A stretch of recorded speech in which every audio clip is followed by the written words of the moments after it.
Nous avions toutes les informations.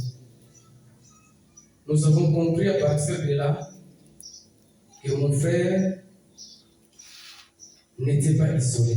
Amen. Cette mort, Dieu m'en a révélé il y a longtemps. Et voilà son accomplissement. C'est à ce moment. Je l'ai vu un jour revenir à Mwanda sous sommeil. Mais tout ce que j'avais vu là, je ne sais pas en exprimer. Alors, à notre arrivée, nous sommes pris en charge ici par vous, par le biais du frère. Vraiment, je sais combien vous êtes cher dans mon cœur. Que le Seigneur soit loué.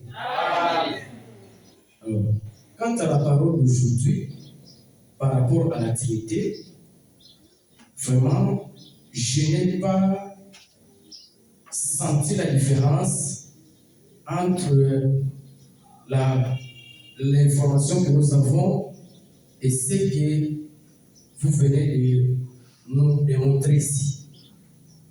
La Trinité dans l'Église catholique, à chaque jour qu'il y a commémoration de ces noms ou de cette fête chez nous, il y a toujours l'explication.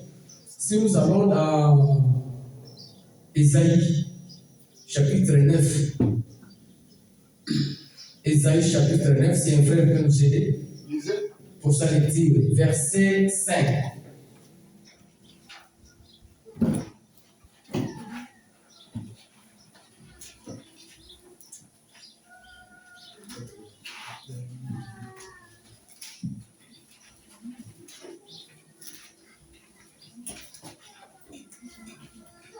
On va lire la parole. Amen.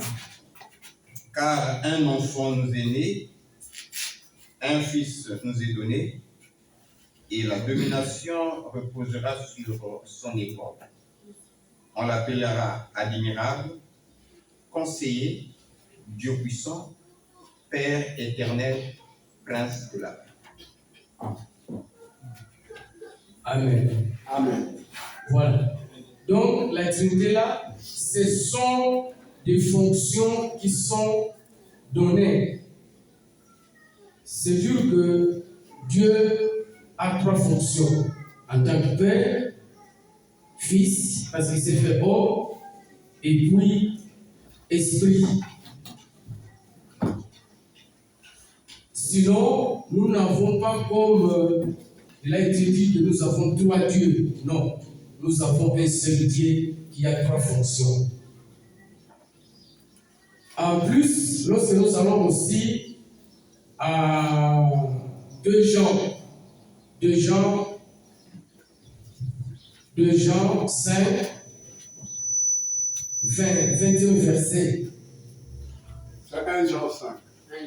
1 Jean 5, nous savons que le Fils de Dieu est venu. Et il nous a donné l'intelligence pour connaître le véritable. Et nous sommes dans le véritable en son Fils Jésus-Christ. C'est lui qui est le Dieu véritable et la vie éternelle. Amen. Petits enfants, gardez-vous des idoles. Amen. Merci. C'était juste ça que je pouvais répondre à l'Assemblée. Ah, d'accord. Merci. Merci à vous aussi.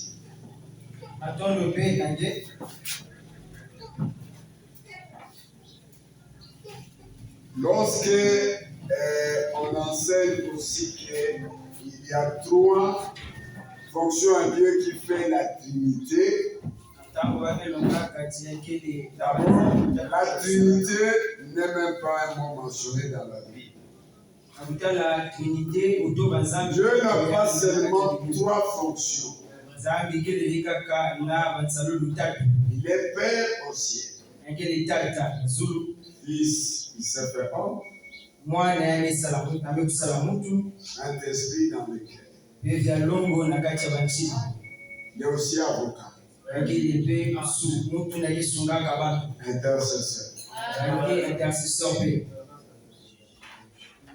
Il est juge. Alors, rédempteur. Il a beaucoup de fonctions. Mais c'est ça son nom. Pour son appellation chez les Hébreux, Elohim. Le pluriel en un. C'est-à-dire qu'il fait plusieurs choses, mais seul. Plusieurs fonctions. Dans l'explication catholique, peut-être on aura l'occasion de le parler aussi à la maison.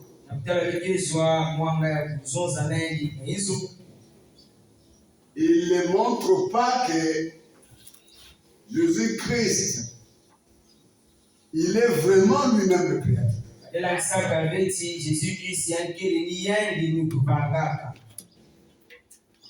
C'est pourquoi il y a ce qu'on appelle Marie, qui est l'intercesseur entre les humains et Dieu. Elle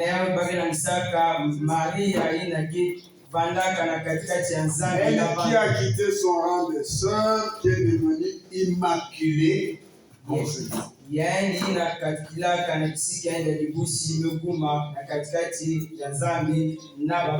Elle a aussi aujourd'hui des prières de vénération. Seigneur Jésus est laissé même de loin. Cet enseignement est bel et bien catholique. Parce que, frère Guilain, pour ton information, là-bas, il n'y a que des enseignements anti-bibliques. Parce que nous aussi, nous y entrons là-bas. Par exemple, si vous prenez Exode 20,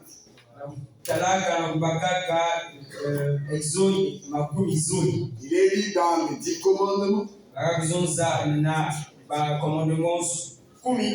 Il dit ceci: tu ne feras pas de représentation pour montrer Dieu qui est dans les cieux.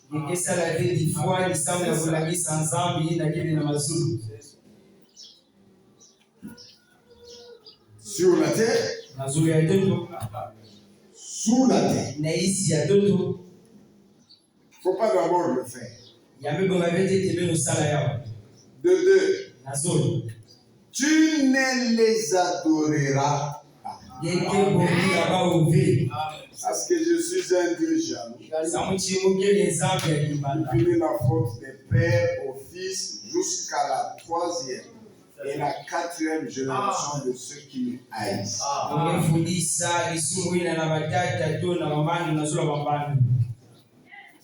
Ça, on ne peut pas s'en passer. Je viens de voir même à Facebook, je ne sais pas si c'est dans notre pays ou dans quel pays, on vient d'envoyer depuis Rome la statue de Marie qu'il fallait vénérer. C'était dans un véhicule, une statue avec la sécurité, tout ça. Presque les gens de ce pays étaient debout pour aller vénérer.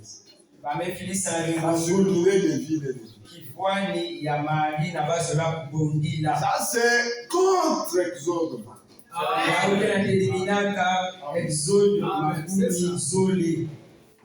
Dans le temple, vous pourrez voir, il y en a aussi. Dans le lieu où qu'ils appellent le Kaaba, il y en a aussi. C'est pas biblique.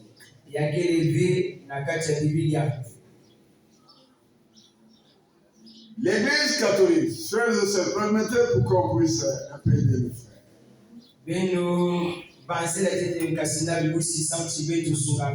Pour votre information, frère Guilain, et les autres aussi.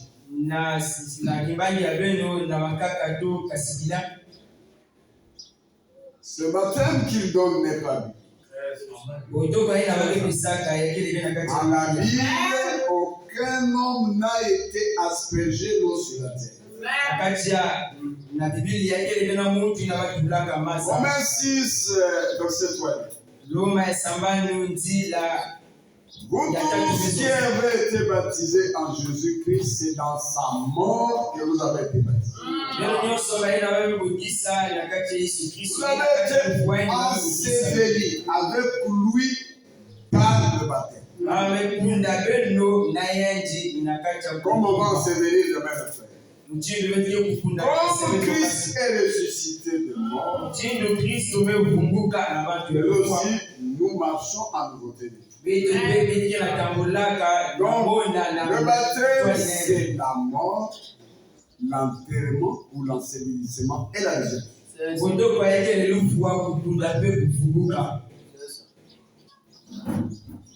Vous devez accepter de mourir dans la vie ancienne. Il faut qu'on vous enterre dans l'eau. On ne voit jamais un corps qu'on enterre. Venez d'abord. Debout. Lorsqu'on prend l'eau, on dit dans le nom du Père, du Fils et du Saint-Esprit. Mais c'est ça les divinités. Mais quel est le nom? Le nom doit être prononcé. Aucun apôtre n'a baptisé dans les titres Père, Fils, Saint-Esprit. Hier, le jour de la Pentecôte, dans Acte 2, les gens qui écoutaient la prédication, ils étaient vivement touchés. Hier, qui était avec Jésus. On a posé la question. Qui est l'homme? Et chacun de vous, répondez-vous d'abord. Et chacun de vous soit baptisé au nom du Seigneur Jésus-Christ pour le pardon de vos péchés.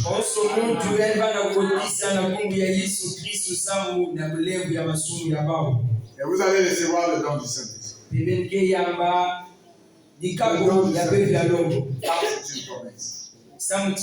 Bon, à l'Assemblée catholique, on ne baptise pas comme dans l'eau en enterrant. C'est significatif.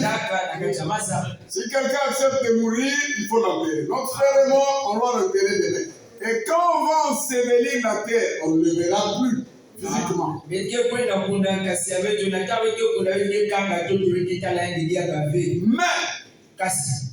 la même manière qu'il a accepté de mourir dans l'ancienne vie, il est rentré dans le trou d'eau pour être baptisé. Et puis on l'a sorti. Le jour de la résurrection qui sortira la même. C'est ça la signification. Donc, lorsqu'on met l'eau sur la terre, on a aspergé. On ne peut pas appeler ça baptisé, même humainement parlant. Si on nous dit, même à Kikomo, Botika Mounoubile, vous n'allez pas prendre les habits et mettre là et jeter l'eau. Vous devez mettre dans un seau et plonger.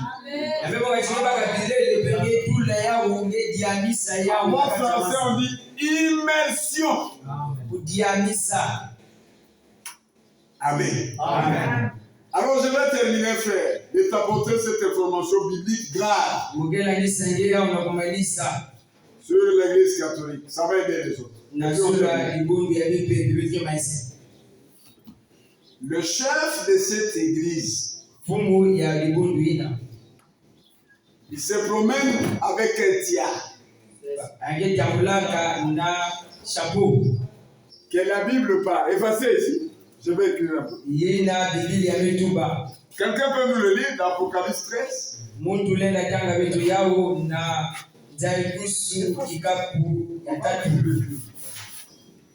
Regarde ce qui est en lui.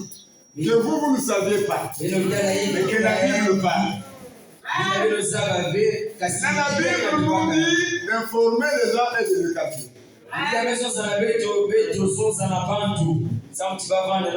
Disait ça, Apocalypse 13.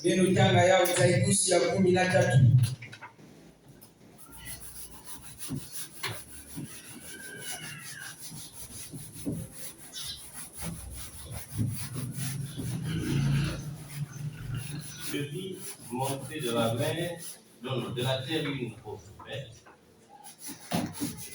Elle avait deux cornes semblables à celles d'un lion.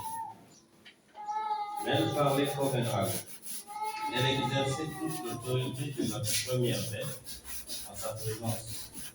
Elle obligeait la terre et ses habitants à adorer la première bête, celle dont la blessure mortelle avait été guérie. Elle accomplissait des grands signes miraculeux, jusqu'à faire descendre le feu du ciel sur la terre, à la vue des hommes. Elle égarait les habitants de la terre par les signes qui lui étaient donnés d'accomplir en présence de la bête.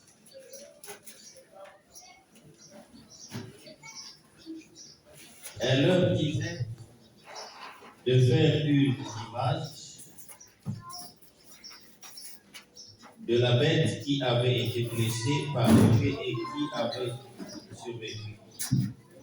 Elle reçut le pouvoir d'animer l'image de la bête afin que cette image puisse parler et de faire oublier tout ce qui ne l'adorerait pas.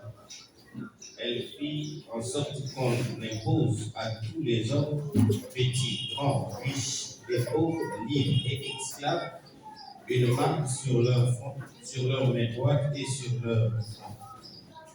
Ce qu'on appelle la marque de la bête. Ainsi, personne ne pouvait acheter ni vendre sans avoir la marque, c'est-à-dire le nom de la bête ou le nombre de son nom.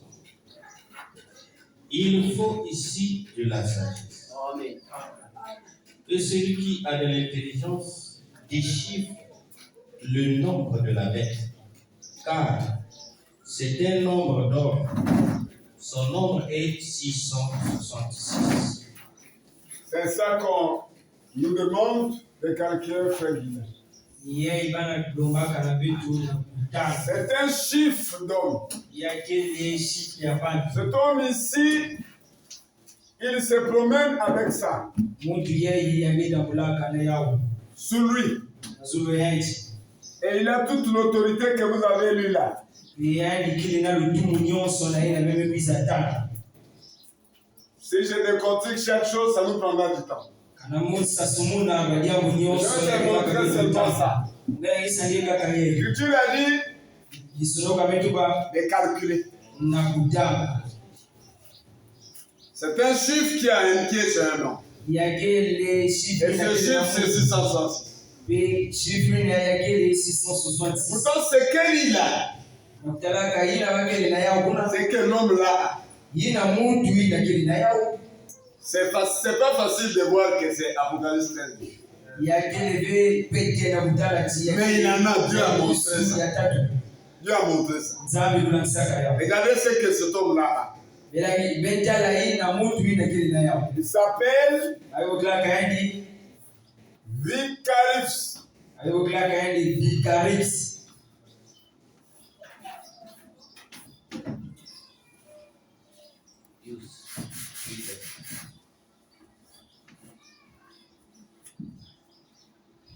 Ça veut dire en français remplaçant. C'est un vicaire. Un empereur. Philidé. Phili là veut dire fils. Dei, c'est Dieu. C'est ça que lui porte. Il a porté ça comme ça. C'est une bonne phrase. Mais Dieu nous dit de calculer, c'est un chiffre magique.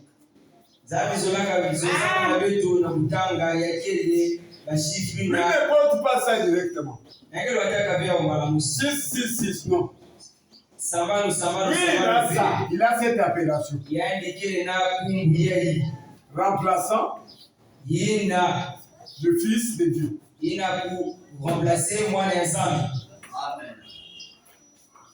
Le Fils de Dieu, c'est qui? C'est Jésus-Christ, non? Yesu Kristo. Et lui s'appelle le remplaçant de Jésus-Christ. Yani wakokulaka ni mutu na bakaka bisika ya Jésus Christ. Et pourtant Daniel a dit qu'il n'y aura pas un successeur, quelqu'un qui devait le remplacer. Mutalaka Daniel kutubaka ile bana bena mutu na kebaka bisika yake. Comme c'est en latin, la phrase ici est latine. Muchindu yake na latin. Il faut le calculer en langue latine, en chiffres romains.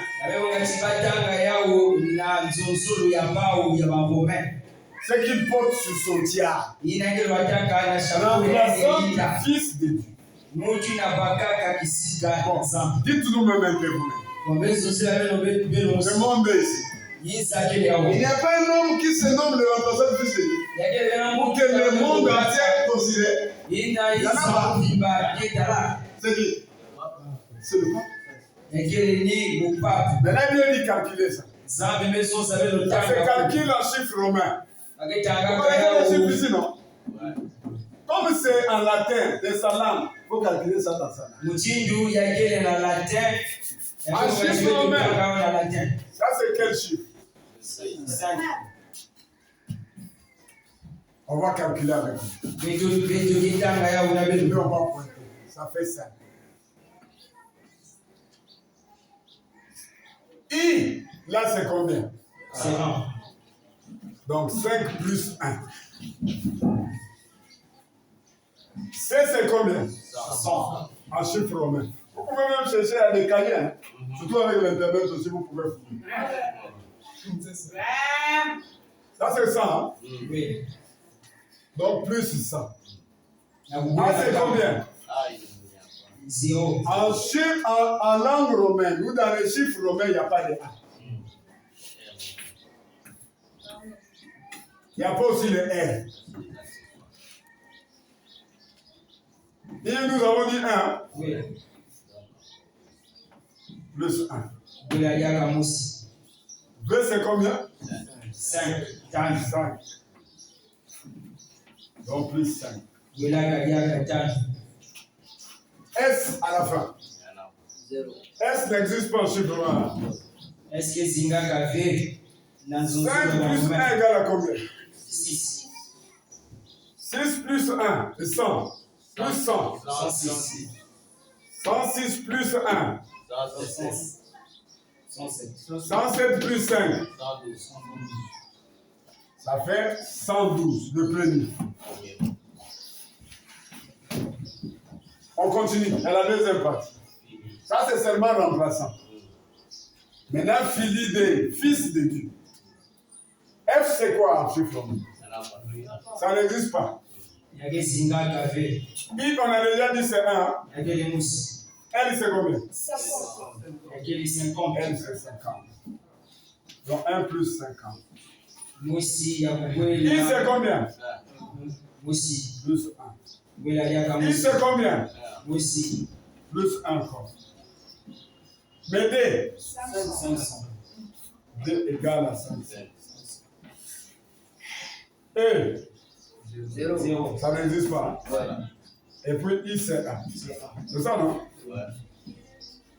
1 plus 50. Plus 1. 52. Plus 1. 53. Plus 500. 553. Plus 1. 554.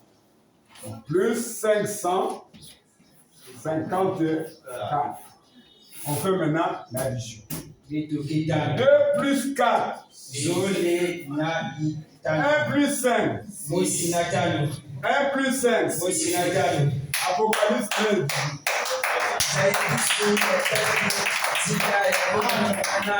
Là, pour bien se renseigner, prenez ces renseignements. Ce qu'on parle d'Apocalypse 13, c'est ce qu'on parle d'Apocalypse 17 et 18. C'est le même. On a donné même la référence là où il vit. Il a bâti sa ville sur cette montagne. Demandez n'importe quel professeur d'histoire géo du monde entier. Vous rentrez à l'internet vérifier. Quelle est la ville qui est bâtie sur cette montagne? Ça, c'est la cinquième, on a dit. Et cette montagne peut s'appeler Palantin, Esquilin, Virinal, Quirinal, Caelus, 7. Ça se trouve seulement au Vatican. Le Vatican est bâti sur cette montagne. Et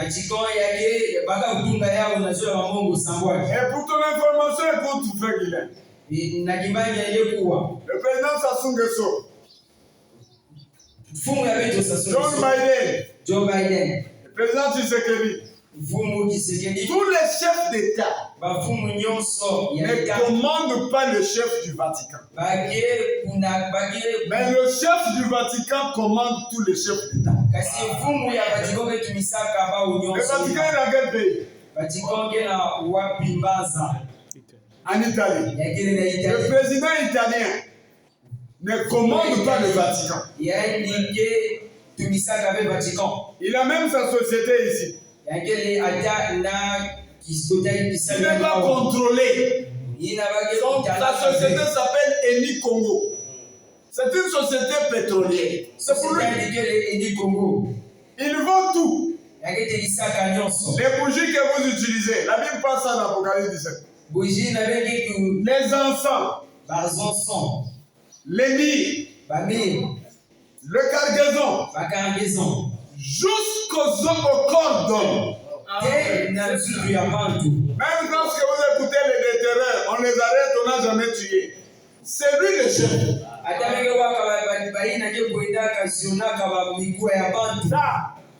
Ça, c'est la plus grande loge, la maison mère des loges du monde.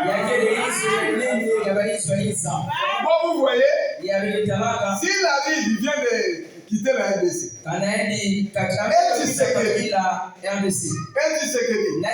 et l'armée, et tous les pouvoirs, et les produits pour l'accueillir.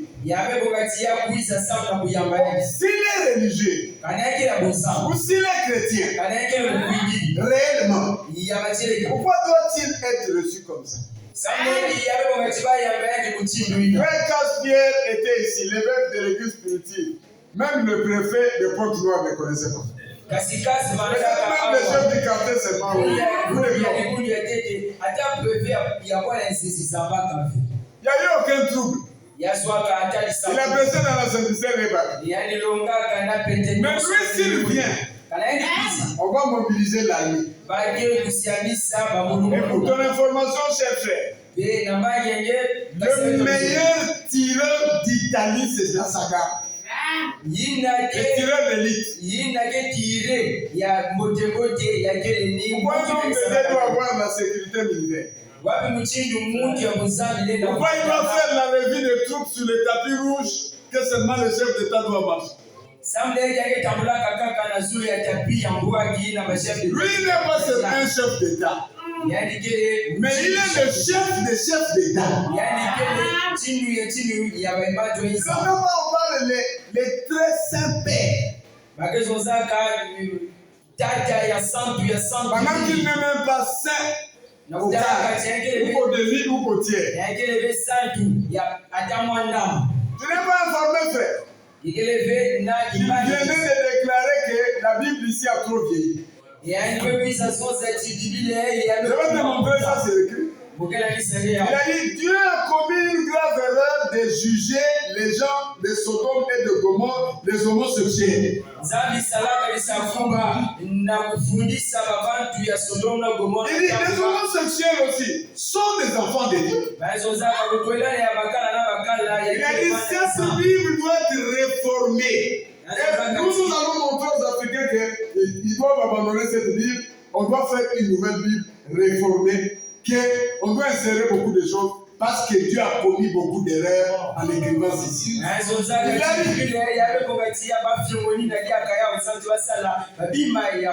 Comment un tel monsieur doit abriter le monde entier derrière lui? Oui, c'est pas de votre Pentecôte. Vous ne connaissez pas. Mais seulement le jour que vous connaissez comme aujourd'hui. Regarde ce que la Bible a dit. Matthieu 15. Quelqu'un peut dire. Tu ne connaissais pas. Mais écoute Matthieu 15. Écoute le verset 12. Alors ses disciples s'approchèrent et lui dirent: sais-tu que les pharisiens ont été scandalisés d'entendre ces paroles? Il répondit: toute plante que n'a pas planté mon Père céleste sera déracinée. Laissez-les, ce sont des aveugles qui conduisent des aveugles. Si un aveugle conduit un aveugle, ils tomberont tous deux dans un fossé. Wow. En fait, vous ne saviez pas. Nous aussi, on ne savait pas. Mais lorsqu'on nous a informés, nous n'étions plus aveugles. Mais avant, nous étions aveugles. L'Écriture a dit, quand Jésus prêchait les pharisiens, les prêtres de son temps comme ceux d'aujourd'hui, c'est pas tout. Parce qu'il leur disait la vérité. Et puis on lui a dit, est-ce que tu sais que les pharisiens étaient scandalisés lorsque tu prêchais ainsi? Il a dit, toute qui n'a pas planté mon Père céleste sera déraciné.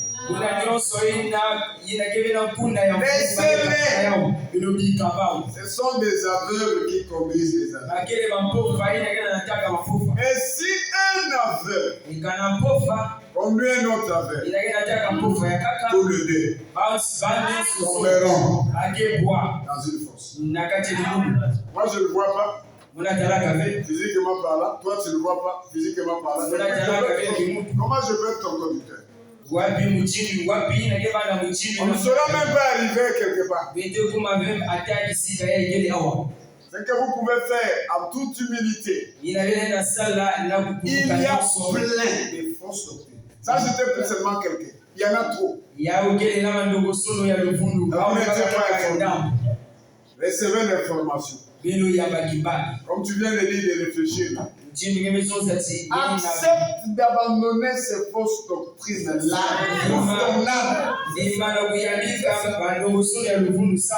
Car le jugement, chacun répondra. Fuis le jugement qui vient là.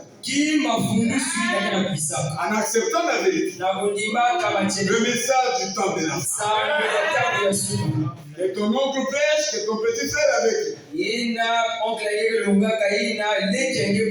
que le Seigneur t'a donné beaucoup de temps pour te parler. Souviens-toi de cela. Et cherche à lui être reconnaissant. Des choses que tu ne maîtrisais pas, tu connais maintenant. Et puis, en toute humilité, accepte cela en prenant le baptême à son nom. Le véritable. Oh, le pardon de tes péchés. Et puis tu seras sauvé. D'accord. C'est clair. J'ai mon livre. En bref, si vous avez un mot. Ok. Quel est le il fallait qu'on mette une âme. Ce qu'il vient d'écouter, il ne sera plus le même. Les choses qu'il ne savait pas, il faut toujours informer nos frères, nos soeurs, nos parents. Et même sans le rôle de l'église sur la terre.